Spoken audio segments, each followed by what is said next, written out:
So I've been doing a lot of thinking about my relationships with the niggas, and I'm gonna say niggas because I don't find a lot of them to be men. And so in my life. So, it always starts with your father. And my father, even though I know he loves me, didn't have his own father figure in his life and never really knew how to be a dad. And I can't judge him for the mistakes that he's made, but he's made some mistakes that he has yet to apologize for or understand how they've affected me in my adult life. And I think almost ready to have that conversation. I'm not sure yet. But I love my dad. I can't say that I don't love my dad because he has been in my life. Like, it's not like he was an entirely absent father, or like he never showed up to anything, because he was there for the most part. I could give him like a good 65%. Um, and 70 is passing. I mean, yeah, that's a C. And so I just feel like where he could have done better at is loving my mother and showing me how a woman was supposed to be loved by a man, because I've never seen that ever. Like, not one man in my life has shown me how a woman is supposed to be loved. And not one woman in my life has showed me how a man is supposed to be loved, and I think that's why I also have a problem showing love to the people that I do end up having feelings for, is because I've never, I want to do it in a healthy manner. I've just never been shown how. So it's just a lot of trial and error for me. And my first real relationship lasted 3 years. I'm proud of that because, you know, even though it started to get a little toxic, well, not a little, but it started to get toxic towards the end because we were growing out of each other, we still loved hard. We still did the best that we could with what we knew how to do. And I feel like still to this day, I have a lot of love for that man. And yeah, there's no hard feelings. It's just when it comes down to it, I feel like we were too dependent on each other. And that's really where it started to get extremely toxic. But for me, it was mostly on my part. I had to not take the blame, but take some accountability. And the fact that I was extremely codependent, I was extremely toxic, and I was controlling because that's all I was exposed to.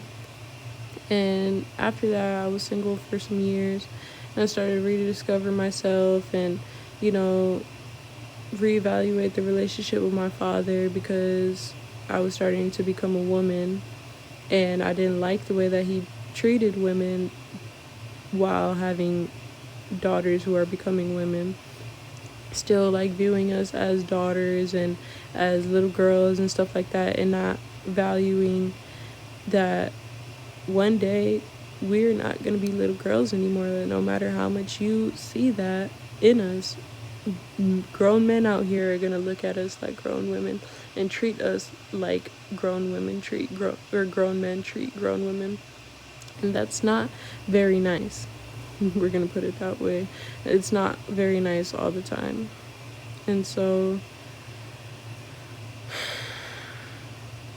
seeing my grandparents be married for 32 years, but just having such a toxic marriage, is just showing me you could stay with somebody just staying because of the attachment that you had to them, and not really because of a bond. And that's not what I want. I want to have a bond. I want to have a relationship. I don't want to have attachment. And so that's really what I'm looking for. The last relationship that I was in, I was only staying again due to attachment. I knew I should have left so many times. There were so many times where like I should have left that time. I should have left that time. And not to say that like, well, in a abusive relationship, it's not really that easy to just get up and leave at the same time. So I can't just sit here and just credit myself, but I stayed because of attachment. I stayed because I wanted to feel a feeling. I stayed because I wanted to feel loved, because that's something that I felt like was not something that I was worthy of feeling with somebody who would treat me correctly, because it was not something that I was exposed to as a child. So now I sit here and keep trying to push myself away from men who have shown me time and time again that they have my best interest in mind, or that they do care about me, or they do want a future with me, and I don't trust it. I don't believe it. It's too good to be true for me. And I can't bring myself to really like let myself go. And I feel like that's going to prevent me from finding somebody. I feel like that's going to prevent me from letting somebody love me.